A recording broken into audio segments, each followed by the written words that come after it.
Bismillahirrahmanirrahim. Assalamualaikum warahmatullahi wabarakatuh. Berita Al-Hijrah 11 Mac bersama saya Fazida Mustafa. Berikut tajuk utama malam ini. Cagaran wang KWSP tidak langgar akta.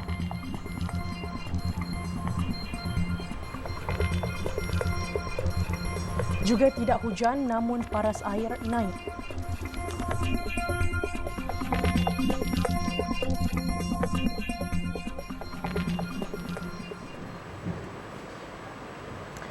Kaedah membolehkan pencarum kumpulan wang simpanan pekerja KWSP menggunakan wang caruman agensi itu sebagai cagaran jika membuat pinjaman bank tidak melanggar Akta KWSP.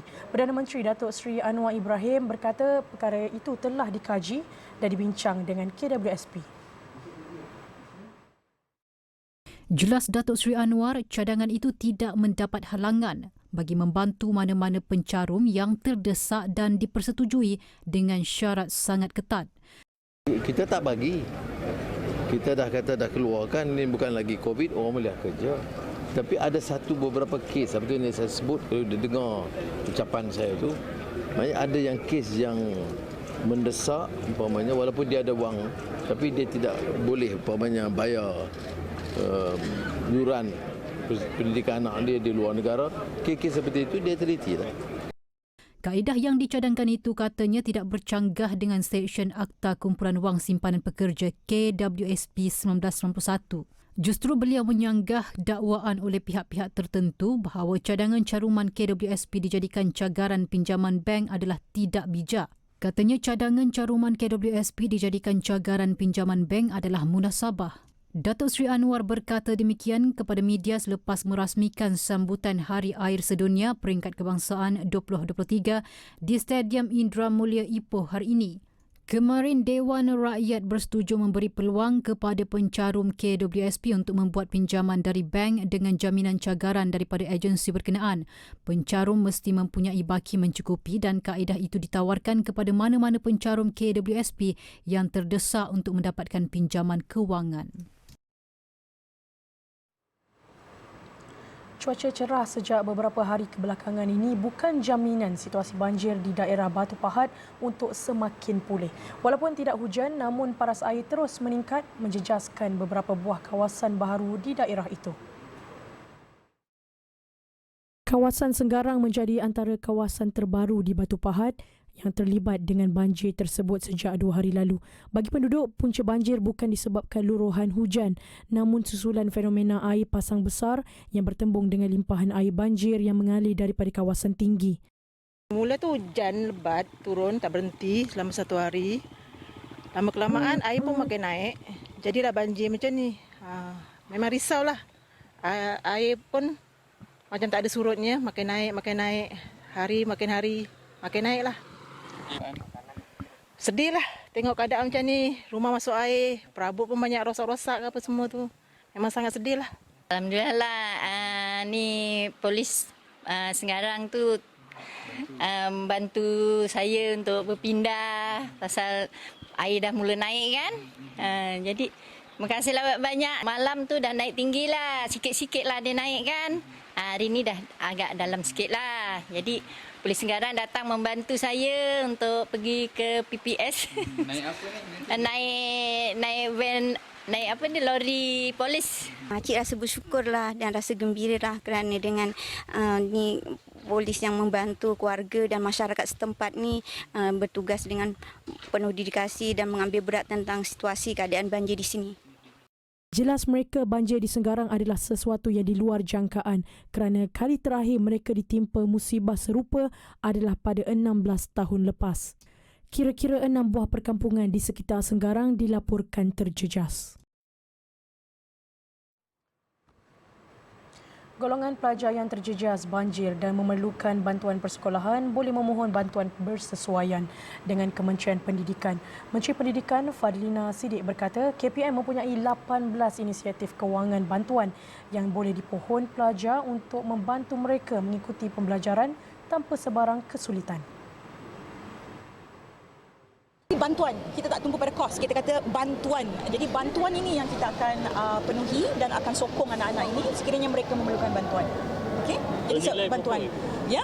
Kita dah bagi awal tahun 150 ya. Untuk yang bencana ni. Bencana ni ada pelbagai, sebab tu kita nak tengok nanti buka sekolah, kemukakan permohonan itu pada sekolah, dan JPN, PPD akan ambil kira lah apa bentuk, sebab kita ada 18 inisiatif. Jadi tak semua anak-anak itu sama dia punya keperluan.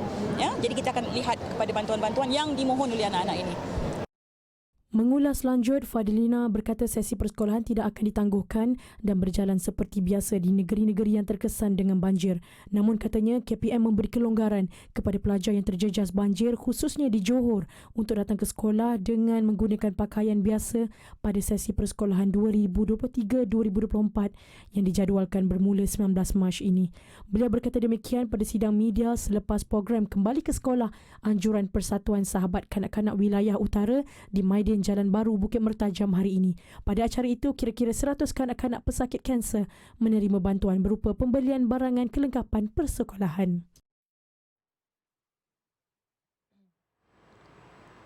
Seorang tukang rumah yang dahulunya aktif kini terlantar akibat strok berdarah sejak 6 bulan lalu. Ahmad Azhar Wan Embong, 55 tahun, yang tinggal di Kampung Tok Jembal, Kuala Nerus, Terengganu mengalami serangan strok pada 12 September lepas yang memutuskan hampir 70% urat otaknya. Menurut isteri Azhar, Sakinah Abdullah, 50 tahun, pada mulanya suaminya cuma mengadu sakit kepala sebelum tiba-tiba diserang sawan pada pukul 4 pagi.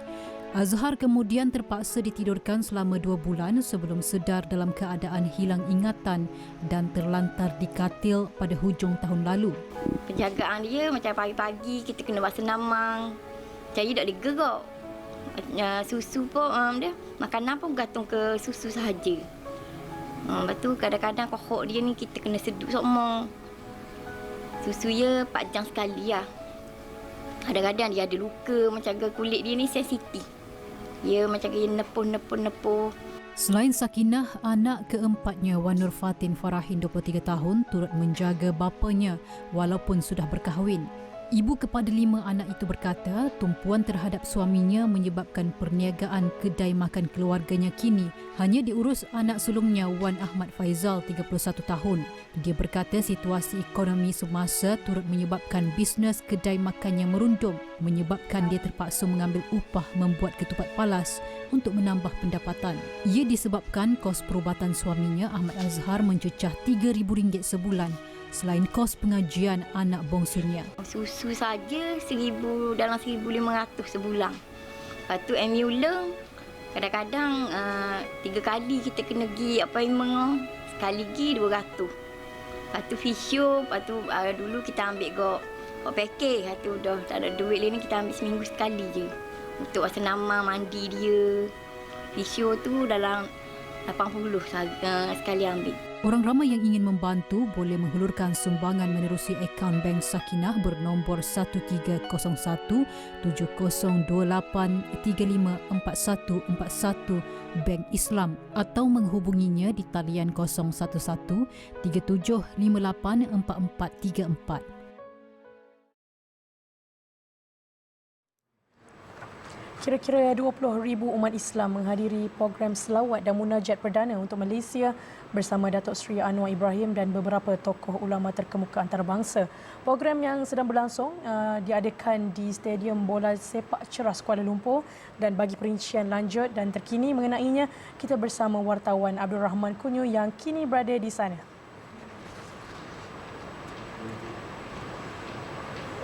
Baik, terima kasih Fazida yang berada di studio. Assalamualaikum warahmatullahi wabarakatuh. Saya kini berada di Stadium Bola Sepak Kuala Lumpur bagi menghadiri malam selawat dan munajat perdana. Fazida, apa yang saya dapat kongsikan ketika ini, cuaca agak kurang baik dan hujan turun ketika muslimin dan muslimat yang hadir pada hari ini ketika mereka menjalankan solat fardu maghrib tadi. Dan walaupun cuaca agak tidak baik ketika sini, tetapi saya dapat lihat bahawa muslimin dan muslimat yang hadir pada hari ini tetap berada di stadium untuk mengimarahkan lagi majlis pada hari ini. Dan apa yang saya dapat kongsikan lagi, Fazidah, pada jam 7.50 malam tadi, kita dapat menyaksikan kehadiran Perdana Menteri Datuk Seri Anwar Ibrahim di stadium ini. Dan apa yang saya dapat kongsikan lagi, antara pengisian program pada malam ini termasuklah solat berjemaah solat berjemaah, bacaan Al-Quran, selawat, qasidah serta tausiah. Dan apa yang menarik pada malam ini, Perdana Menteri sendiri Datuk Seri Anwar Ibrahim dijangka akan mengalunkan selawat Nuril Anwar, dan program yang bertemakan Mahabbah Rasulullah asas Kerajaan Malaysia Madani ini turut dihadiri pendakwah antarabangsa yang diantaranya adalah Sheikh Raza Al-Masri, Sheikh Abdul Karim Omar Al-Maki, Ustaz Amir Rahman Abbas dan Habib Ali Zainal Abidin Abu Bakar. Dan penganjuran program pada kali ini juga bertepatan dengan slogan Malaysia Madani itu sendiri, yang mana Perdana Menteri Datuk Seri Anwar Ibrahim menyarankan untuk melaksanakan program-program sebegini, program keagamaan supaya dapat merealisasikan slogan ini sendiri. Dan solat maghrib dan isyak telah pun diadakan secara berjemaah dan dipimpin oleh Imam Masjid Negeri Shah Alam Sheikh Abdul Karim Omar Al-Maki dan Imam Besar Kementerian Pertahanan iaitu Lieutenant Colonel Muhammad Nizam Termizi Al-Hafiz. Dan program pada hari ini juga dianjurkan oleh Pertubuhan Dai Kuala Lumpur dengan kerjasama pejabat Perdana Menteri dan juga Dewan Bandaraya Kuala Lumpur. Dan jika saya dapat kongsikan,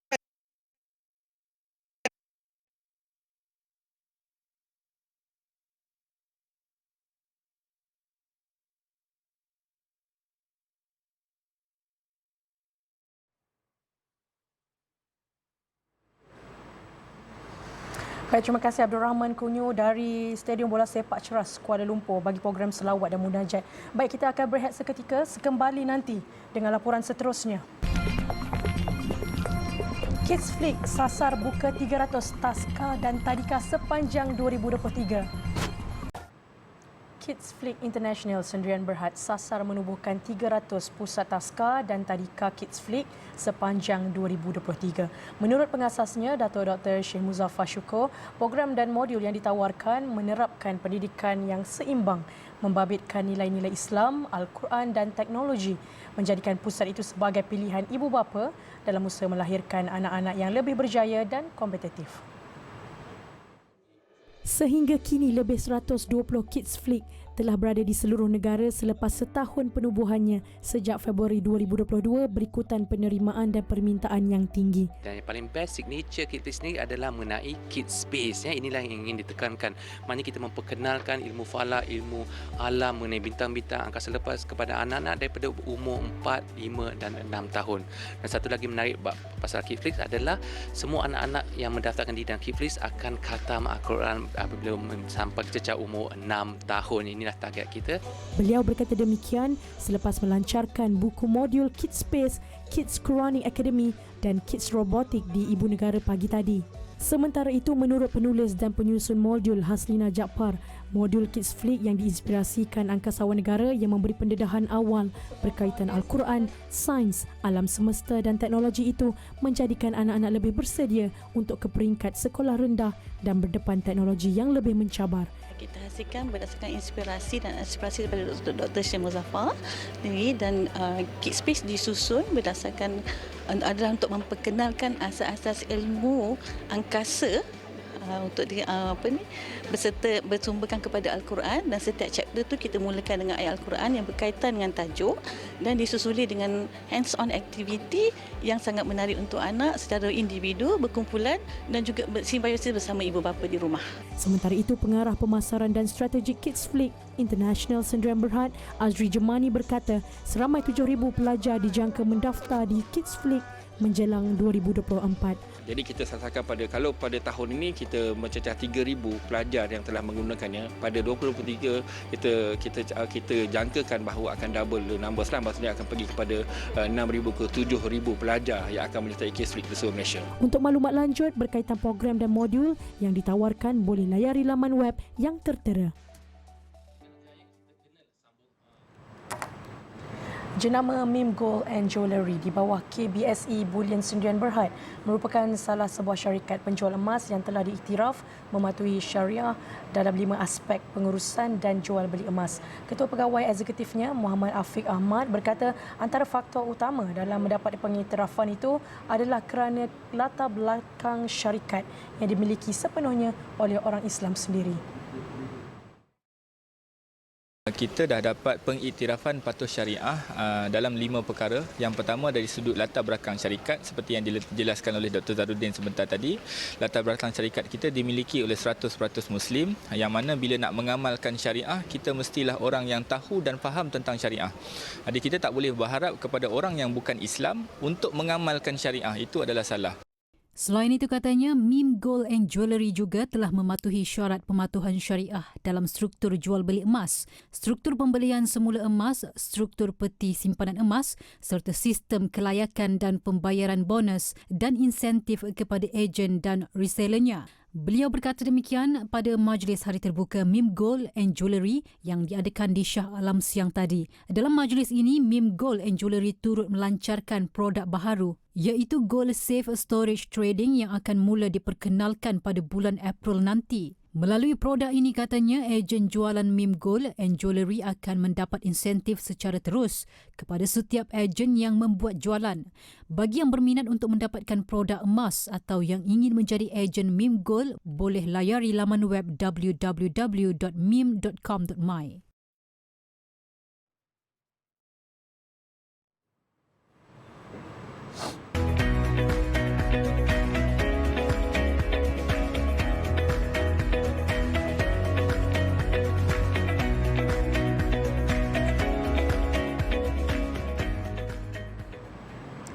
Memilih untuk berdikari selepas bergelar ibu tunggal, seorang wanita mula berniaga masakan panas secara kecil-kecilan dari rumah.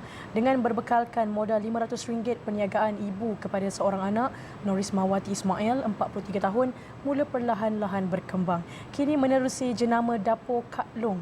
Jualannya itu tidak terhad kepada masakan panas sahaja, malah turut diperluas menerusi jualan produk sejuk beku dan tempahan mini catering.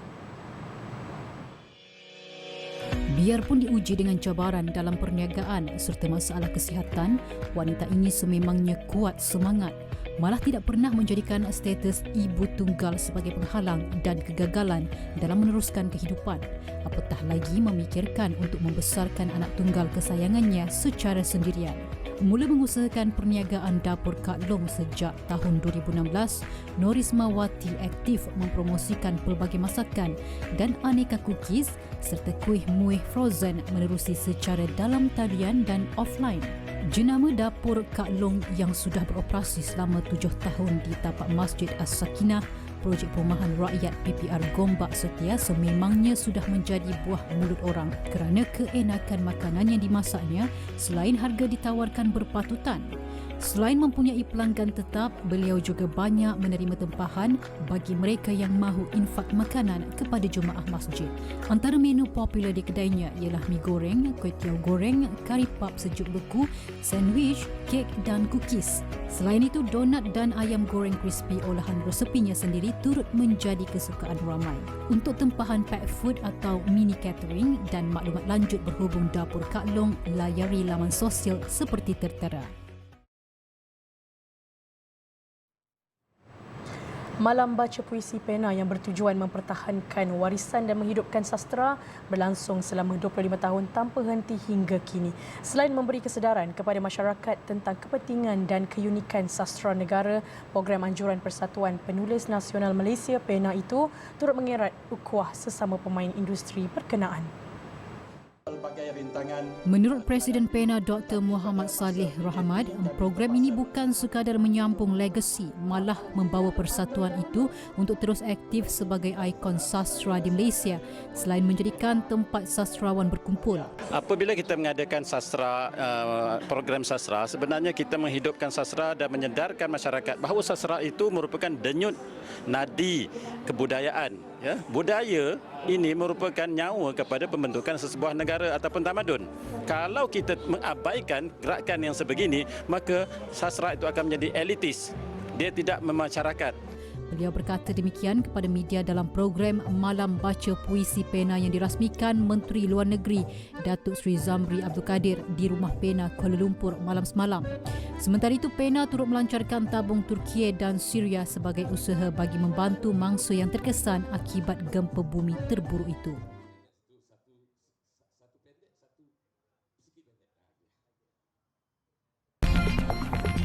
Selepas ini, pelajar sekolah agama ditembak mati. Mental menembak mati seorang pelajar perempuan di pekarangan sebuah masjid di Muang Patani, Thailand. Menurut Ketua Polis Daerah Muang, Kolonel Jeffrey Saimankul, suspek telah bertindak melepaskan tembakan ke arah mangsa yang ketika itu sedang berbual dengan ibunya. Kejadian berlaku kira-kira jam 8.30 pagi waktu tempatan. Suspek yang merupakan seorang penolong ketua kampung berusia 49 tahun melepaskan 2 das tembakan ke arah mangsa dari dalam sebuah kenderaan pacuan 4 roda. Tembakan itu menyebabkan mangsa yang berusia 14 tahun mengalami kecederaan parah di bahagian belakang dan dada serta disahkan meninggal dunia ketika dalam perjalanan ke hospital.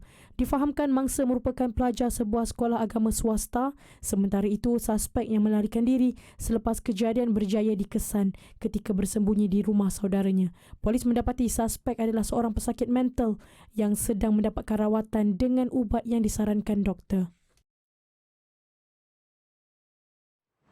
Penduduk Burketown, Australia diarah untuk berpindah susulan paras air akibat banjir di kawasan itu semakin meningkat.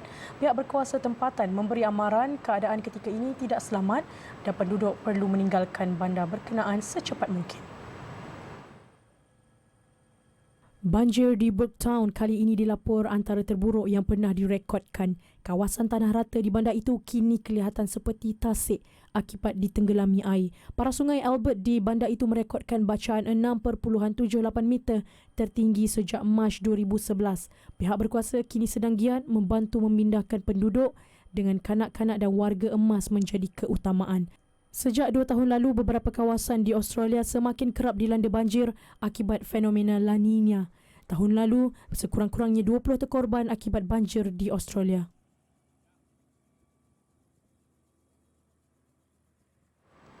Hampir 20 juta ringgit telah dikumpul melalui tabung Kementerian Luar Negeri KLN untuk disumbangkan kepada mangsa gempa bumi di Turkiye dan Syria. Menteri Luar Datuk Seri Zamri Abdul Kadir berkata pihaknya juga telah menghantar advance team untuk membuat penilaian terhadap bantuan yang mendesak dan diperlukan mangsa. Kita telah menghantar satu apa yang dipanggil sebagai advance team ke Syria untuk membuat penilaian akibat kemusnahan yang berlaku itu, dan di situ mereka akan bawa pulang dan membuat penilaian itu untuk kita membuat bantuan-bantuan susulan dalam bentuk apa yang sebenarnya. Jadi kita akan lihatlah di masa-masa dari segi keperluan itu. Gegaran kuat 7.6 dan 7.7 skala Richter pada 6 Februari lalu menyebabkan lebih 50,000 terkorban dan lebih 13 juta mangsa terkesan.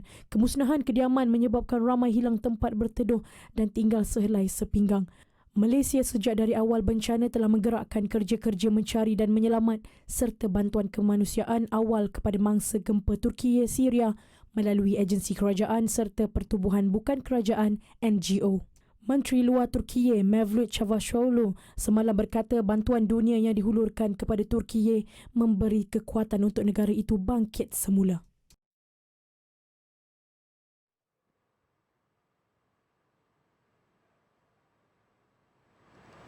Sekian untuk malam ini. Saksikan siaran langsung selawat munajat perdana untuk Malaysia bersama Perdana Menteri Datuk Seri Anwar Ibrahim di YouTube Berita Al-Hijrah. Ikuti banyak lagi kandungan menarik Berita Al-Hijrah menerusi platform media sosial seperti Facebook, Twitter, YouTube, Instagram dan TikTok. Juga layari alhijrahnews.com untuk laporan berita dalam dan luar negara serta artikel eksklusif. Saya Fazidah Mustafa, satukan ummah dengan ilmu bagi memperkasa Malaysia Madani. Assalamualaikum dan selamat malam.